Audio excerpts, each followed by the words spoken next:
আমাদের দেশের অভিভাবকদের মধ্যে এক ধরনের আনহেলদি কম্পিটিশন আছে। সেটা হলো যে ছেলে মেয়েদের যে কোনো মূল্যে অনেক ভালো ফলাফল তারা প্রত্যাশা করেন। এই যে সমাজে যে একটা অশুভ প্রতিযোগিতা, যে কার ছেলে এ প্লাস পেলো, গোল্ডেন এ প্লাস পেলো, এই মানসিকতা থেকে প্রত্যেক অভিভাবকের বের হয়ে আসতে হবে। 2027 সালের মধ্যে আমাদের উন্মুক্ত বিশ্ববিদ্যালয়ে আর কোনো সেশন জেম কোনো শিক্ষার্থীকে করতে হবে না।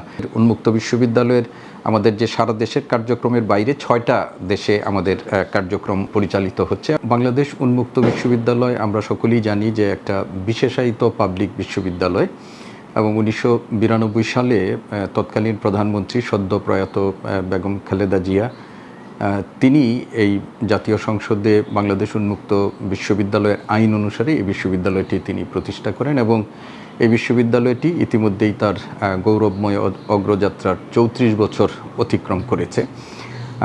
তো বাংলাদেশ উন্মুক্ত বিশ্ববিদ্যালয় মূলত প্রতিষ্ঠিত হয়েছিল আমাদের বাংলাদেশের জনগোষ্ঠীর মধ্যে একটা অংশ যারা আমাদের নিয়মিত প্রাতিষ্ঠানিক শিক্ষা গ্রহণ করতে পারেন নাই, নানা আর্থসামাজিক সংকটের কারণে যারা নিয়মিত পাঠ গ্রহণ করতে পারেন নাই, সেই প্রান্তিক পেশাজীবী বিভিন্ন জনগোষ্ঠীর প্রাতিষ্ঠানিক শিক্ষার লক্ষ্য নিয়ে দূরশিক্ষণের মাধ্যমে তাদের শিক্ষা প্রদানের জন্য প্রাক বিশ্ববিদ্যালয় থেকে বিশ্ববিদ্যালয় পর্যন্ত শিক্ষাটি নিশ্চিত করার জন্য এটি প্রতিষ্ঠিত হয়েছিল।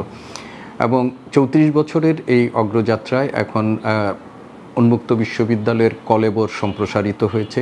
বাংলাদেশে বর্তমানে উন্মুক্ত বিশ্ববিদ্যালয়ের 12টি আঞ্চলিক সেন্টার আছে, আঞ্চলিক অফিস আছে, এবং এর সাথে এই মুহূর্তে 63টি আমাদের উপ আঞ্চলিক সেন্টার আছে, এবং 1.5 সহস্রাধিক স্টাডি সেন্টারের মধ্য দিয়ে উন্মুক্ত বিশ্ববিদ্যালয় এসএসসি, এইচএসসি, তারপরে ব্যাচেলর, স্নাতকোত্তর, এমফিল, পিএইচডি এবং এর সাথে বিভিন্ন ডিপ্লোমা কোর্স প্রদান করে থাকে। এবং এখানে 3.5 লক্ষাধিক শিক্ষার্থী দেশ এবং দেশের বাইরে তারা উন্মুক্ত বিশ্ববিদ্যালয়ের এনরোলড শিক্ষার্থী হিসাবে তারা এখানে পাঠদান গ্রহণ করছেন।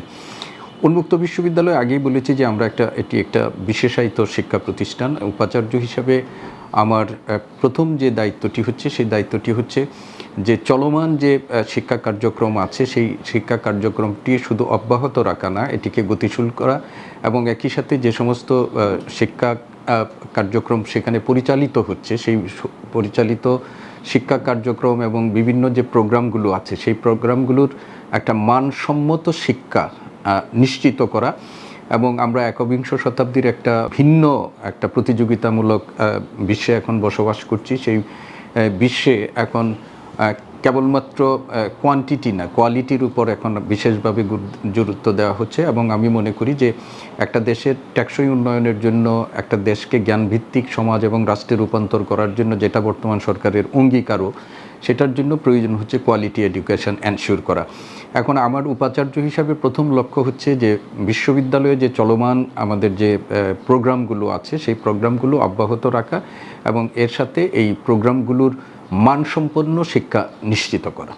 বাংলাদেশ উন্মুক্ত বিশ্ববিদ্যালয় মূলত শুরু হয়ে যেত একটা দূরশিক্ষণ ভিত্তিক শিক্ষা প্রতিষ্ঠান হিসাবে, বিশেষায়িত শিক্ষা প্রতিষ্ঠান হিসাবে, এবং সেইটাকে সামনে রেখে উন্মুক্ত বিশ্ববিদ্যালয়ের এই অনলাইন বা দূরশিক্ষণ যেটি আছে সেটার জন্য উন্মুক্ত বিশ্ববিদ্যালয়ে একটা খুবই সমৃদ্ধ মিডিয়া সেন্টার প্রতিষ্ঠা করা হয়েছে। এবং এই মিডিয়া সেন্টার এটি আমরা মনে করি যে এটা উন্নত বিশ্বের যে কোনো মিডিয়া সেন্টারের সাথে তুলনীয় একটা মিডিয়া সেন্টার আছে। তবে দুঃখজনক হলো সত্য যে আমাদের এই মিডিয়া সেন্টারের যে সক্ষমতা, সেই সক্ষমতাটা আমরা পুরোপুরি আমাদের দূরশিক্ষণের ক্ষেত্রে বা অনলাইন এডুকেশনের ক্ষেত্রে আমরা এখনও পর্যন্ত সেটাকে কাজে লাগাতে পারিনি। তো আমি ইতিমধ্যেই আমাদের মিডিয়া সেন্টারের যারা দায়িত্বশীল, বিশেষ করে যিনি পরিচালক আছেন, তার সাথে আমাদের আনুষ্ঠানিকভাবে বৈঠক হয়েছে এবং সেইখানে আমাদের যে আমার পূর্বসূরি উপাচার্য আছেন তার সময় কিছু কিছু পদক্ষেপ গ্রহণ করা হয়েছে। এটার আধুনিকায়নের জন্য আমাদের একটা নতুন কিছু যন্ত্রপাতি ক্রয়ের উদ্যোগও সেখানে নেওয়া হয়েছে, সেটা বোধহয় এখন টেন্ডার পর্যায়ে আছে। সর্বোপরি আমরা একসময় এই উন্মুক্ত বিশ্ববিদ্যালয়ের মিডিয়া সেন্টারে যে সমস্ত প্রোগ্রামগুলো রেকর্ড করা হতো সেটা বিটিভির মাধ্যমেও প্রচার করা হতো, কিন্তু ইতিমধ্যেই আমার পূর্বসূরি উপাচার্যের সময়ে আলোচনাটি শুরু হয়েছে এবং মিডিয়া সেন্টার থেকে একটা প্রস্তাবনা গতকালও আমার কাছে উপস্থাপন করা হয়েছে যে আমরা এখন এই বিটিভিতে একটা স্লট ক্রয় করে আমাদের এই অনুষ্ঠান প্রচারের চেয়ে আমাদের একটা 24 ঘন্টার আইপি টিভির আমাদের সেইটার একটা লাইসেন্স নিয়ে আমরা সেটা যদি সম্প্রচার করি তাহলে এটা আমাদের ব্যয় সাশ্রয়ও হবে এবং আমাদের শিক্ষার্থীদের জন্য যারা আছেন 24 ঘন্টা যদি তারা সেটি মানে এইখান থেকে এই কন্টেন্টগুলো যদি আমরা সেখানে উপস্থাপন করতে পারি তাহলে আমাদের জন্য শিক্ষার্থীদের জন্য এটি উপকার হবে এবং সর্বোপরি আমাদের যে ডিস্টেন্স লার্নিংয়ের যে মূল উদ্দেশ্যটা সেই উদ্দেশ্যটাও কিন্তু আমাদের সফল হবে এবং আমরা সেইখানে কিছু একটা এইভাবেও আমরা চিন্তা করছি যে মোবাইল অ্যাপের মাধ্যমেও যেন শিক্ষার্থীরা ডাউনলোডেবল কন্টেন্ট আমরা সেখানে দেওয়ার জন্য এবং সেটার মধ্য দিয়ে আমাদের শিক্ষার্থীরা যেন তারা তাদের সময় সুবিধা অনুযায়ী ডাউনলোড করেও আমাদের সেই কন্টেন্টগুলো তারা ব্যবহার করতে পারেন এটার মধ্য দিয়ে করতে চান। তো ফলে আমরা এটা নিয়েও একটা চিন্তা করছি এবং আমাদের মিডিয়া সেন্টারের সক্ষমতাটাকে পুরোপুরি কাজে লাগিয়ে আমাদের দূরশিক্ষণের যে মূল উদ্দেশ্য সেটা ফলপ্রসূ করার জন্য ইতিমধ্যেই আমরা এটি কাজ হচ্ছে এবং আমার সাথেও এই ব্যাপারে আমরা আলোচনা করেছি। উন্মুক্ত বিশ্ববিদ্যালয়ের আমাদের যে বড় সংকটগুলো ছিল সেই সংকটগুলোর মধ্যে একটা সংকট হচ্ছে সেশন জ্যাম। সেখানে যেহেতু আমাদের এই উন্মুক্ত বিশ্ববিদ্যালয়ের পড়াশোনাটা মূলত শুক্র এবং শনিবারে ক্লাসগুলো আমাদের যে টিউটোরিয়াল সেন্টারগুলো আছে স্টাডি সেন্টারগুলোতে হয় সেগুলো এবং যেহেতু আমাদের শিক্ষার্থীদের একটা বড় অংশ হচ্ছে প্রান্তিক জনগোষ্ঠীর মধ্যে বা পেশাজীবীদের মধ্যে যারা প্রাতিষ্ঠানিক পড়াশোনার সুযোগ পায় না, কর্মজীবনের ফাঁকে ফাঁকে যারা এই সুযোগটা গ্রহণ করেন, তো তাদের এই পড়াশোনাটার মধ্যে আমাদের যে বড় সংকটের জায়গাটা ছিল সেই সংকটের জায়গাটা আমি যে শুনেছি সেটা হলো একটা সেশন জ্যাম। এবং আমি এইখানে উপাচার্য হিসেবে দায়িত্বভার গ্রহণ করার আগে আমি চ্যান্সেলর কর্তৃক মনোনীত একাডেমিক কমিটির সদস্য, একাডেমিক কাউন্সিলের সদস্য ছিলাম। তো একাডেমিক কাউন্সিলে আমরা এই বোধহয় 6-7 মাস আগে একটা সিদ্ধান্ত নিয়েছিলাম যে আমাদের ব্যাচেলর্স যে প্রোগ্রাম আছে সেই প্রোগ্রামে সেশন জ্যামের এমন একটা অবস্থা তৈরি হয়েছে যে শিক্ষার্থীদের মধ্যে একটা হতাশার জায়গা তৈরি হয়েছে। তো সেইখানে আমরা একটা ক্র্যাশ প্রোগ্রাম হিসাবে 2টা ব্যাচকে মার্জ করে দেওয়া হয়েছিল এবং 2টো ব্যাচকে মার্জ করে দিয়ে আমরা এই সেশন জ্যামটা মানে হ্রাস করার চেষ্টা করেছিলাম। আর আমাকে গতকাল আমাদের পরীক্ষা যে আমাদের কন্ট্রোলার অফ এক্সাম যে আমাদের সেকশন আছে তাদের সাথেও আমাদের একটা মিটিং ছিল এবং এটা মূলত আমাদের উপাচার্য শিক্ষা যিনি আছেন তিনি এটাকেও দেখাশোনা করেন, তার সাথেও আমাদের একটা মিটিং ছিল এবং সেইখানে আমাদেরকে যে ইনফরমেশনটা দেওয়া হয়েছে যে উন্মুক্ত বিশ্ববিদ্যালয়ের সেশন জ্যামের একটা অন্যতম কারণ হচ্ছে যে আমাদের এই কার্যক্রমগুলো চলতো ম্যানুয়ালি, কিন্তু আমার ইমিডিয়েট পাস্ট উপাচার্য তিনি এখানে আমাদের পরীক্ষা সেকশনের এই ম্যানুয়াল কার্যক্রম থেকে এটা অটোমেশনের জন্য আমাদের এখানে একজন চুক্তিভিত্তিক আইসিটি এক্সপার্ট নিয়োগ দেওয়া হয়েছে 2 বছরের জন্য এবং তিনি ইতিমধ্যেই এবং তার তত্ত্বাবধানে আইসিটির যে আমাদের টিম আছে সেই টিমটা আমাদের ম্যানুয়াল এই যে পরীক্ষা কার্যক্রমের পরিবর্তে একটা অটোমেশন ডিজিটাল মানে এটা ট্রান্সফরমেশনের জন্য তারা কাজ করছেন এবং আপনারা জেনে আনন্দিত হবেন যে ইতিমধ্যেই আমাদের 2017 থেকে আমাদের ফলাফলের ক্ষেত্রে যে সমস্ত জটিলতাগুলো এখানে ছিল, না পরীক্ষার্থীদের নাম সংশোধন, নানা ধরনের ফলাফল সংশোধনের যে জটিলতা ছিল, 8,500 অ্যাপ্লিকেশন পেন্ডিং ছিল। এই গত কয়েকদিনে এইগুলো আপনার উন্মুক্ত বিশ্ববিদ্যালয়ের অটোমেশন প্রক্রিয়ার মধ্য দিয়ে এইগুলো সম্পন্ন করা হয়েছে এবং এই প্রক্রিয়াটা চলমান আছে এবং আমরা গতকাল নিশ্চিত হয়েছি যে আমাদের এখন যে কার্যক্রম যেভাবে চলছে 2027 সালের মধ্যে আমাদের উন্মুক্ত বিশ্ববিদ্যালয়ে আর কোনো সেশন জ্যাম কোনো শিক্ষার্থীকে মানে করতে হবে না এবং আমি উপাচার্য হিসাবে এটি আমার একটা ফার্স্ট প্রায়োরিটি যে একটা বিশ্ববিদ্যালয়ের প্রধান প্রাণ স্পন্দন হলো শিক্ষার্থী এবং শিক্ষার্থীদের স্বার্থ সংরক্ষণের মধ্য দিয়েই কিন্তু একটা বিশ্ববিদ্যালয়ের কার্যক্রম মূলত পরিচালিত হয়। তো আমি একজন উপাচার্য হিসাবে, একজন শিক্ষক হিসাবে, যেহেতু আমি ঢাকা বিশ্ববিদ্যালয়ে 3 দশকের বেশি শিক্ষকতা করেছি এবং বিশ্ববিদ্যালয়ের প্রশাসনিক নানা দায়িত্ব পালন করেছি, ডিন হিসাবে আমরা এখানেও আমাদের কিছু ক্র্যাশ প্রোগ্রামের মধ্য দিয়ে আমাদের যে 5 আগস্ট পরবর্তী শিক্ষার্থীদের যে সেশন জ্যাম সেটা থেকে তাদের উত্তরণের জন্য কিছু দায়িত্ব আমরা পালন করেছিলাম, সেই অভিজ্ঞতাটাও আমার এখানে আছে। তো আমরা এইগুলো মিলিয়েই আমরা চাই যে উন্মুক্ত বিশ্ববিদ্যালয়ের ইতিমধ্যেই তারা যে পর্যায়ে এসেছেন অটোমেশন যে প্রক্রিয়াটা তারা সম্পাদন করছেন সেটাকে আরেকটু গতিশীল করে উন্মুক্ত বিশ্ববিদ্যালয়ের শিক্ষার্থীদের এই যে সেশন জ্যামের যে একটা দুর্বিষহ যে অভিজ্ঞতা সেখান থেকে আমরা তাদেরকে বের করে এনে নিয়ে একটা চলমান শিক্ষা পদ্ধতির মধ্য দিয়েই তাদেরকে আমরা রাখার জন্য চেষ্টা করছি এবং এই ব্যাপারে পরীক্ষা নিয়ন্ত্রক দপ্তর সহ আমাদের আঞ্চলিক কেন্দ্রগুলো, তারপরে উপ আঞ্চলিক কেন্দ্রগুলো, তারাও সার্বিকভাবে এটি কাজ করছেন এবং আমাদের বিশেষ করে স্টুডেন্ট সাপোর্ট সেন্টার যেটা, আমাদের সার্ভিস সেন্টার যেটা আছে, তারাও এটার ব্যাপারে কাজ করছেন। বাংলাদেশে বর্তমান যিনি শিক্ষামন্ত্রী হিসেবে দায়িত্ব পালন করছেন এবং বাংলাদেশে যে এখন যে সরকার দায়িত্বশীল আছেন, তাদের জাতির কাছে কিন্তু একটা অঙ্গীকার আছে, সেটা হচ্ছে কোয়ালিটি এডুকেশন এবং নিড বেসড এডুকেশন, এগুলোর ব্যাপারে তাদের একটা আছে। সর্বোপরি তারা একটা জ্ঞানভিত্তিক সমাজ এবং রাষ্ট্র প্রতিষ্ঠার ব্যাপারে জাতিকে প্রতিশ্রুতি দিয়েছে এবং এই কার্যক্রমগুলো বাস্তবায়নের সাথে শুধু শিক্ষা না, মানসম্পন্ন শিক্ষার একটা গুরুত্ব, মানে পূর্ণ সংশ্লিষ্টতা রয়েছে।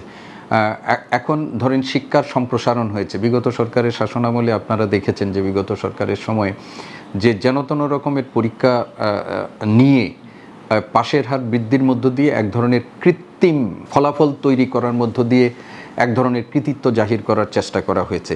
কিন্তু ইন্টারিম গভর্নমেন্টের সময়ে এসেই আমরা দেখলাম যে আমাদের ফলাফলে যেটা আগে ছিল উল্লম্পন থেকে উল্টো দিকে সেটা ঘটে গেছে। এবং আমি একটা লাস্ট এইচএসসি পরীক্ষার পর আমি একটা টেলিভিশনের সাথে যখন বলা হলো যে ফলাফল বিপর্যয়ের কারণ কি, আমি বলেছি যে ফলাফল বিপর্যয় না, বরং এটি আমাদের বাংলাদেশের যে বর্তমান শিক্ষা ব্যবস্থা আছে সেই শিক্ষা ব্যবস্থার পরিপ্রেক্ষিতে এটাই হলো সঠিক ফলাফল। এখন আমরা যেটা দেখেছি যে আপনি এক ধরনের এই যে কৃত্রিম ফলাফল বা তৈরির মধ্য দিয়ে আপনি শিক্ষার্থীদেরকে এক ধরনের সমাজের বোঝা হিসাবে তৈরি করেন। তো আমি ব্যক্তিগতভাবে একজন শিক্ষক হিসাবে মনে করি যে সার্টিফিকেট সর্বস্ব, পরীক্ষা সর্বস্ব, পড়াশোনার বাইরে যেও আসলে আপনি যদি দক্ষ মানব সম্পদ হিসাবে কাউকে গড়ে তুলতে চান, তাহলে তার মধ্যে সৃষ্টিশীলতা, সৃজনশীলতা, ক্রিয়েটিভিটি, এগুলো শিক্ষার্থীদের মধ্যে তৈরি করতে হবে। উন্মুক্ত বিশ্ববিদ্যালয়ের একটা অসুবিধা হলো যে এখানে যারা পড়াশোনা করতে আসেন তারা হচ্ছেন সমাজের এমন একটা শ্রেণী যাদের প্রাতিষ্ঠানিক পড়ার কোনো সুযোগ নেই আর্থসামাজিক নানা সংকটের কারণে। ফলে তাদের ব্যাপারে আমরা একটা সহজলভ্য শিক্ষা তাদের জন্য উপহার দিতে চাই। তার মানে এই নয় যে তাদেরকে যেন তেনভাবে একটা সার্টিফিকেট দিয়ে দিতে হবে, এই নীতিতে আমি বিশ্বাস করি না। আমি মনে করি যে উন্মুক্ত বিশ্ববিদ্যালয়ের শিক্ষার্থীদের জন্য বিশ্ববিদ্যালয় কর্তৃক যে পাঠ্য এবং কারিকুলাম ভিত্তিক যে আপনার পাঠ্য উপকরণ আছে, পাঠ উপকরণগুলো আছে, বইগুলো যেগুলো আছে, সেগুলো কিন্তু আমি মনে করি যে এটি একটা স্ট্যান্ডার্ড লেভেল মেনটেন করে সেগুলো করা হয়।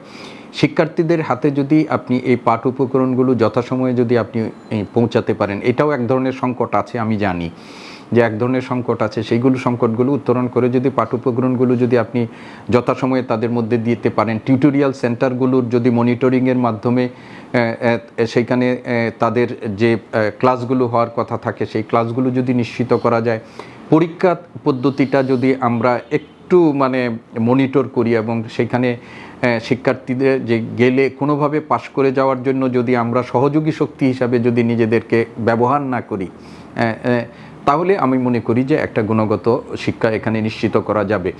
এইখানে যারা শিক্ষার্থীরা আছেন বেশিরভাগই কিন্তু কর্মক্ষেত্রের সাথে যুক্ত থাকেন।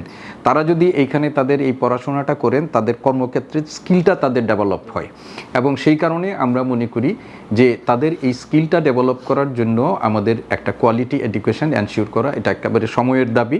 এটা একটা বৈশ্বিক চাহিদাও আছে এবং বৈশ্বিক প্রতিযোগিতায় যদি আপনি টিকে থাকতে চান তাহলে আপনাকে নিজেকে প্রমাণ করতে হবে আপনার শিক্ষার মধ্য দিয়ে, এবং সেটার জন্য বিশ্ববিদ্যালয়গুলোকে সেই দায়িত্বটা পালন করতে হবে। শিক্ষার্থীদের সেই কোয়ালিটি এডুকেশন নিশ্চিত করার ব্যাপারে বিশ্ববিদ্যালয়ের নিজস্ব পরিকল্পনা, কারিকুলাম সেট আপ, সেগুলো ওইভাবেই গঠন করতে হবে এবং এই ব্যাপারে আমি বদ্ধপরিকর। আমাদের উন্মুক্ত বিশ্ববিদ্যালয়ের আমাদের যে সারা দেশের কার্যক্রমের বাইরে 6টা দেশে আমাদের কার্যক্রম পরিচালিত হচ্ছে এবং এই 6টি দেশের মধ্যে মূলত আমাদের দেশের যারা শ্রমশক্তি আমাদের যেখানে আছে সেই শ্রমশক্তি নির্ভর এলাকাগুলোতেই আমাদের প্রায়োরিটি দিয়ে সেইগুলো করা হয়। বিশেষ করে মধ্যপ্রাচ্যের সৌদি আরব, কুয়েত, কাতার, আবুধাবি, এই সমস্ত দেশে, সাউথ কোরিয়াতে আছে আমাদের, সাউথ কোরিয়াতে আছে এবং মালয়েশিয়া এবং সিঙ্গাপুর, সেখানেও আমাদের আলোচনার মধ্যে আছে। অর্থাৎ আমাদের জনশক্তি যেখানে বেশি কার্যকর আছে বা যেখানে বেশি কাজ করছে তারা, এবং তাদের পড়াশোনাটা কিন্তু পুরোটাই আমাদের ডিস্টেন্স লার্নিংয়ের মধ্য দিয়ে হয় এবং সেটা আমার যতদূর জানি আমি, সেটা হলো যে আমাদের যে ওইখানকার কনসুলেট অফিস এবং আমাদের যে অ্যাম্বাসি যেগুলো আছে তাদের মাধ্যমেই কিন্তু তাদের কার্যক্রম, তাদের ইনটেক, তাদের এনরোলমেন্ট, তাদের পরীক্ষা কার্যক্রম সেগুলো হয়। তো আমি শুনেছি যে আমাদের ওইখানে যে পরীক্ষা কার্যক্রম যেগুলো হয়, আমাদের বিদেশে খুব বেশি সংখ্যক শিক্ষার্থী নেই। আমাদের যে এসএসসি প্রোগ্রাম সামনে, সেখানে বোধহয় 1000 খানেক শিক্ষার্থী, 1200 শিক্ষার্থী সেখানে তারা পরীক্ষার্থী আছে। ইন্টারমিডিয়েটে সেখানে আছে। আমরা আস্তে আস্তে চেষ্টা করছি যে অন্য জায়গায়, এবং এটার একটা অন্যতম কারণ হচ্ছে যে আমাদের আসলে প্রমোশনাল ওয়ার্কটা সেইভাবে হয় না, যে শিক্ষার্থীদের আকর্ষণ করে তাদেরকে এখানে করা। সেই যেহেতু আমাদের নিজস্ব কোনো প্রতিনিধি এখানে নাই, আমরা যেটুকু করি প্রত্যেকটাই হলো আমাদের অ্যাম্বাসির মাধ্যমে। তো সেই অ্যাম্বাসিগুলোর মানে আগ্রহের উপর বা তাদের তৎপরতার উপরেও কিন্তু অনেকটা, তাদের সহযোগিতার উপর অনেকটা নির্ভর করে। তো মাননীয় মন্ত্রী মহোদয় কিছুদিন আগে সিঙ্গাপুরে গিয়েছিলেন, শিক্ষামন্ত্রী মহোদয়, তিনি সেইখান থেকে আমাকে টেলিফোনে কথাও বলেছিলেন, এবং সিঙ্গাপুরকে আমাদের একটা উন্মুক্ত বিশ্ববিদ্যালয়ের স্টাডি সেন্টার হিসাবে রূপান্তরিত করার জন্য বা একটা স্টাডি সেন্টার প্রতিষ্ঠা করার জন্য, কেননা আমাদের অদক্ষ শ্রমিকের বা আমাদের স্বল্প শিক্ষিত শ্রমিকের একটা বড় বাজার হলো আমাদের সিঙ্গাপুর, এবং আরেকটা বাজার হলো আমাদের মালয়েশিয়া। তো এগুলো নিয়েও এখন কাজ করা হচ্ছে। আমাদের এটাকে সার্বিকভাবে কোঅর্ডিনেশন করার জন্য আমাদের বোধহয় উন্মুক্ত বিশ্ববিদ্যালয়ের আমাদের একটা ওভারসিজ উইংও আছে সেখানে, কিন্তু আমি যতদূর শুনেছি যে ওভারসিজ উইংটাও ওইভাবে কার্যকর, খুব বেশি যে কাজ করতে পারছে তারা না। তো আমি এটাও পরিকল্পনা করেছি, আমি খোঁজ নিয়েছি যে ওভারসিজ উইং আছে। ওভারসিজ উইংয়ের একজন সহকারী পরিচালকের সাথে আমি কথাও বলেছি যে এটাকেও আমরা যেন একটু স্ট্রেনথেন করে আমাদের যে বিদেশে যেখানে শ্রমিকরা আছে, আমাদের কিছু প্রমোশনাল ওয়ার্কের মাধ্যমে তাদেরকে আকৃষ্ট করার জন্য আমাদের তৎপরতা এটা চালানো দরকার। এবং এটা কিন্তু আমাদের যে আপনি জানেন যে আমাদের অদক্ষ স্বল্প শিক্ষিত শ্রমিক যারা যায়, তারা কিন্তু ওইখানে যে আমাদের যে কষ্টসাধ্য কাজগুলোই তারা করেন। এবং আমাদের প্রতিযোগিতার মধ্যে দেখবেন যে আমাদের প্রতিদ্বন্দ্বী নেপাল থেকে যারা আসেন, ফিলিপাইন থেকে যারা আসেন, তাদের এক ধরনের ভাষাগত দক্ষতা থাকে, সেগুলোর মধ্য দিয়ে হয়। এবং আমাদের এই কার্যক্রমগুলো নিশ 1, 2, 3 এইভাবে আমাদের আছে। এবং আমরা সম্প্রতি যেটা জেনেছি যে দেশের বাইরেও, মানে দেশের ভেতরেও আমাদের বাংলাদেশ সেনাবাহিনীর সাথে যারা, বিশেষ করে যারা আমাদের সেনাবাহিনীর যে জাতিসংঘের যে মিশনে যায়, তাদেরও আমাদের একটা কি বলে যে ল্যাঙ্গুয়েজ স্কিল ডেভেলপমেন্টের জন্য আমাদের বিশ্ববিদ্যালয়ের সাথে তাদের একটা এমইউ তৈরি হয়েছে। আমরা কিন্তু সেখানে তাদেরকে এই সহযোগিতাটা আমরা দিচ্ছি। আরও অন্য প্রতিষ্ঠানের সাথেও আমাদের এই ধরনের সহযোগিতা আছে। এক সময় আমাদের প্রোগ্রামগুলোতে, বিশেষ করে এসএসসি এবং এইচএসসি প্রোগ্রামে আরও নাকি বেশি শিক্ষার্থী ছিল, কিন্তু নানা কারণে আমাদের এই শিক্ষার্থীর সংখ্যা কিছুটা কমেছে বলে আমরা শুনেছি আর কি। আর আমাদের এই শিক্ষার্থীর যেটা আছে, আমাদের যে সক্ষমতা আছে, সে বিশ্ববিদ্যালয়ের যে সক্ষমতা, আমি বলেছি যে আমাদের 12টি আঞ্চলিক কেন্দ্রের বাইরে আমাদের এখন এই মুহূর্তে 63টি উপ আঞ্চলিক কেন্দ্র আমাদের সারা দেশে কাজ করছে, বিভিন্ন জেলাতে কাজ করছে, এবং আমাদের 1500-এর বেশি স্টাডি সেন্টার আছে। এবং এই স্টাডি সেন্টারগুলোর যে আমাদের সক্ষমতা, আমাদের যে টিউটরের সংখ্যা, আমাদের যে লজিস্টিক আছে, তাতে কিন্তু আমরা এসএসসি এবং এইচএসসি প্রোগ্রামগুলোতে আমরা আরও শিক্ষার্থীকে আমরা সেবা দিতে পারি আর কি। তো আমাদের সেই প্রচেষ্টাটাও আছে, এবং আমার আগেই যিনি উপাচার্য ছিলেন তার সময়ও সেই কিছু পরিকল্পনা গ্রহণ করা হয়েছে। তো যেহেতু এটা আমরা একটা ডিস্টেন্স লার্নিংয়ের মধ্যে দিয়ে আমাদের এটি হয়, ফলে আমাদের এই সংখ্যাটা খুব বেশি এটা বলা যাবে না। আগে সেই সংখ্যা নাকি আরও বেশি ছিল আর কি। আপনি একটু আগে আমি আপনাদেরকে বলেছি যে আমাদের ইতিমধ্যেই একটা আইসিটি উইংয়ে একজন আইসিটি বিশেষজ্ঞকে নিয়োগ দেওয়া হয়েছে, এবং আমাদের এই ভর্তি কার্যক্রম, তাদের অর্থ জমা, এই কার্যক্রমগুলো করার জন্য ইতিমধ্যেই কিন্তু আমাদের সফটওয়্যার ডেভেলপমেন্টের কাজ দু একটা হয়ে গেছে। এবং আমরা শিক্ষার্থীরা আগে যে উপ আঞ্চলিক কেন্দ্রগুলোতে সরাসরি গিয়ে তাদের অর্থ দেওয়া হতো, এখানেও আমরা সোনালী সেবার মাধ্যমে অর্থ জমা দেওয়া, তারপরে তাদের ভর্তির জন্য যে কার্যক্রমগুলো সেখানে অনলাইনে করা, কোনো অভিযোগগুলো অনলাইনে করা, যদি তাদের কোনো কিছু থাকে, আমরা সব কার্যক্রমগুলো কিন্তু অনলাইনের মাধ্যমে করার চেষ্টা করছি। ফলাফলটা আমরা যেখানে আগে ম্যানুয়ালি স্ক্যান করে করা হতো, সেইগুলো এখন আমাদের সফটওয়্যারের মাধ্যমে একজন মানে শিক্ষক তিনি যেন সরাসরি নাম্বারটা ইনপুট দিতে পারেন, সেই ধরনের কার্যক্রম আমাদের চলছে। ফলে এই অটোমেশন কার্যক্রমটা যদি আমাদের সম্পন্ন হয়, তাহলে আমাদের শিক্ষার্থীদের ভর্তি, ফলাফল, ইভেন তাদের যে সার্টিফিকেট প্রাপ্তি, সব কিছুই কিন্তু, বিশেষ করে তাদের যে ট্রান্সক্রিপ্টার ব্যাপারে আমাদের যেগুলো আছে সেগুলো কিন্তু অনেক সহজসাধ্য হয়ে যাবে। কিন্তু এইটুকু মানে যে এগুলো তাদেরকে অনেক রকমের ভোগান্তি ছিল, এবং এই ভোগান্তির কারণে অনেকের মধ্যে হতাশাও তৈরি হয়েছে, অনেকে আবার ঝরেও পড়েছে। তো আমরা এই ভোগান্তিগুলোকে কাটিয়ে তুলে এগুলোকে সহজলভ্য করার জন্য, সহজ করার জন্য ইতিমধ্যেই আমাদের প্রকল্প গ্রহণ করা হয়েছে এবং সেইগুলো কার্যক্রম চলছে আর কি। এখন উন্মুক্ত বিশ্ববিদ্যালয়ে 2 ধরনের শিক্ষা কার্যক্রম চলছে। একটা ব্লেন্ডিং এডুকেশন মেথড আমরা এখন সেখানে অ্যাপ্লাই করা হচ্ছে, এবং কিছু অন ক্যাম্পাস ডিগ্রি আমাদের দেওয়া হচ্ছে, এবং এগুলো ব্যাচেলর অনার্স সহ কিছু ব্যাচেলর ডিগ্রি দেওয়া হচ্ছে। যেমন আমাদের ফুড অ্যান্ড নিউট্রিশন, বোধহয় ফুড সায়েন্স অ্যান্ড নিউট্রিশন একটা আছে, আমাদের কম্পিউটার সায়েন্স অ্যান্ড ইঞ্জিনিয়ারিং আমাদের আছে, আমাদের সেখানে আরও আছে স্কুল অফ ল, হ্যাঁ, তারপরে আরও কয়েকটা সাবজেক্টেও সেখানে আমাদের আছে, বিবিএ, এমবিএ আছে, যেগুলো অন ক্যাম্পাস। এবং এই যেগুলো সায়েন্স অ্যান্ড টেকনোলজি, যেগুলো ল্যাব ফ্যাসিলিটিসের দরকার, সেই ল্যাব ফ্যাসিলিটিসগুলোর জন্য আমাদের মূল ক্যাম্পাস যেখানে আছে, সেই মূল ক্যাম্পাসে কিন্তু তাদের জন্য ল্যাব আছে, এবং তাদের সেখানে ল্যাব ফ্যাসিলিটিস যেগুলো আছে সেই ল্যাবগুলোতে তারা সেখানে কাজ করেন, এবং সেখানে আমাদের প্রয়োজনের তুলনায় খুব বেশি নেই, কিন্তু একেবারে আমাদের কমনই ল্যাব ফ্যাসিলিটিসগুলো তারা এখানে করছেন। এবং আমরা এই ল্যাব ফ্যাসিলিটিসগুলোকে সম্প্রসারণের জন্য আরও চেষ্টা করছি। আমরা একটা নতুন ভবনে, আমাদের এখানে একটা নতুন ভবন আছে, সেই ভবনের নিচতলাতে আমাদের ল্যাবগুলোকে আরেকটু সুপরিসর স্থানে স্থানান্তরিত করার জন্য আগের উপাচার্যের সময় আমাদের ট্রেজারারের নেতৃত্বে একটা কমিটি করা হয়েছিল, সেই কমিটি এই কাজগুলো করেছেন, এবং আমরা সেইখানে সুপরিসর স্থানে ল্যাবগুলো স্থানান্তর করার জন্য আমরা অলরেডি সিদ্ধান্ত হয়েছে, আমাকে অবহিত করা হয়েছে। ফলে এই কাজগুলোর জন্য আমাদের যে ধরনের সুবিধা দরকার, সেই সুবিধাগুলো আমাদের এখানে আছে। এবং ইতিমধ্যেই আমাদের প্ল্যানিং অ্যান্ড ডেভেলপমেন্ট থেকে আমাদের মূল ক্যাম্পাসে একটা 20 তলা বিশিষ্ট একাডেমিক ভবন নির্মাণের জন্য আমাদের প্রজেক্ট এটা সাবমিট করা হয়েছে, এবং এটা এখন বিবেচনার প্রক্রিয়ার মধ্যে আছে। এই কাজগুলো ইতিমধ্যেই করা হয়েছে, যেহেতু এখন আমরা একটা ব্লেন্ডিং মেথডের মধ্যে দিয়ে যাচ্ছি, এবং আমাদের নিড বেজ এডুকেশনের জন্য যে ধরনের শিক্ষা কার্যক্রমগুলো দরকার সেগুলো আমাদের কিছু অন ক্যাম্পাস। এবং আপনি আরও জেনে আনন্দিত হবেন যে ইতিমধ্যেই আমাদের ওইখানে একটা ইনস্টিটিউট অফ আইভেট, যেটা আমরা বলছি যে vocational and technical education and training institute, সেটাও কিন্তু আমাদের অলরেডি সেখানে প্রতিষ্ঠার জন্য আমাদের বিওজি থেকে সেটা অনুমোদন হয়েছে, এবং সেখানে একজন ডিরেক্টরও নিয়োগ দেওয়া হয়েছে, আমাদের ট্রেজারার যিনি আছেন তিনি ডিরেক্টর হিসাবে, এবং 3টা মানে কোর্স ওপেন করার জন্য আমাদের কারিকুলাম ডেভেলপমেন্টের কাজ সেখানে চলছে। তাছাড়াও তো 7টা স্কুল, আমরা আমাদের ঢাকা বিশ্ববিদ্যালয়ে যেগুলোকে ফ্যাকাল্টি বলি, সেখানে 7টা স্কুল আছে আমাদের, সেই স্কুলের অধীনে আমাদের বিভিন্ন প্রোগ্রাম, কোর্স, ট্রেনিং, তারপরে ডিপ্লোমা, সেই কার্যক্রমগুলো আমাদের চলছে।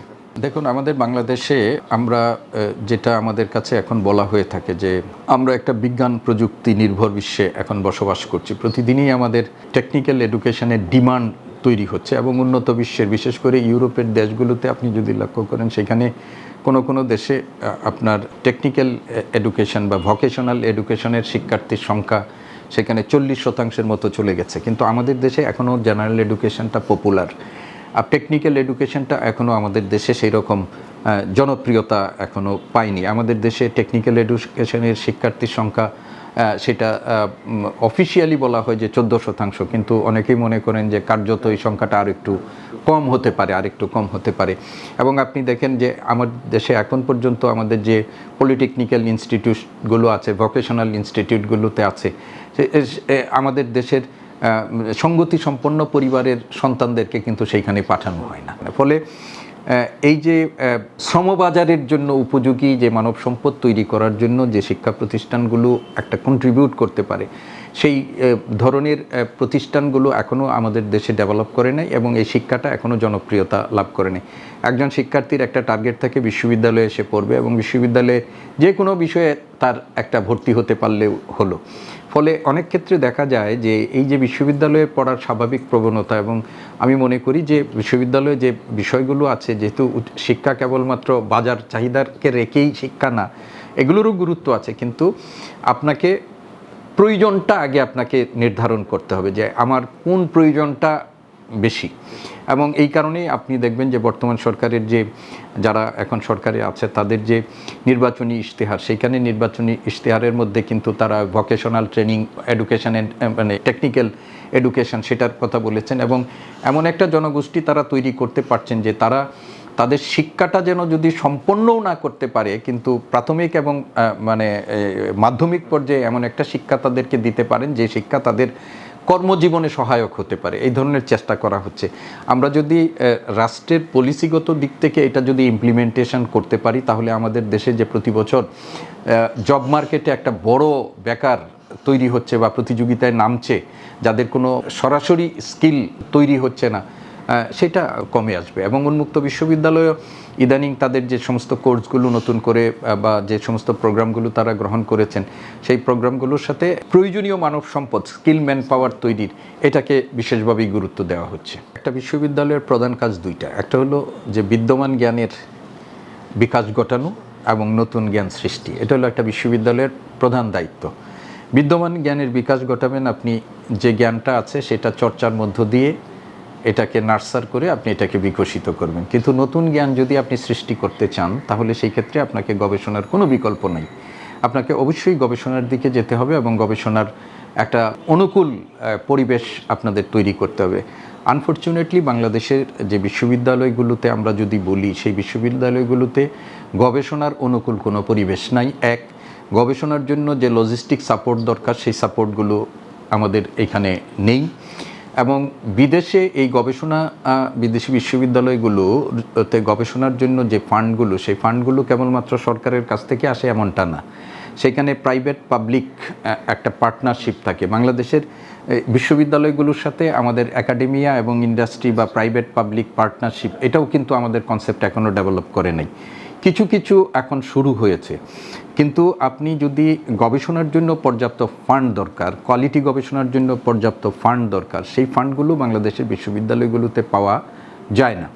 আমি কয়েকদিন আগে জাতীয় জাদুঘরের, আমি ট্রাস্টি বোর্ডের একজন সদস্য, সেখানে যে এইবার আমাদের জাতীয় জাদুঘরের যে আমি প্রস্তাবিত বাজেট যেখানে দেখলাম, সেখানে অর্থ মন্ত্রণালয় থেকে যে প্রস্তাবিত বাজেটের ইয়েটা আসছে, সেখানে অনেকগুলো খাত আছে। জাতীয় জাদুঘর সেটাও কিন্তু একটা গবেষণা প্রতিষ্ঠান, কিন্তু আমি দেখলাম যে গবেষণার যে খাতটি আছে সেখানে শূন্য শূন্য শূন্য।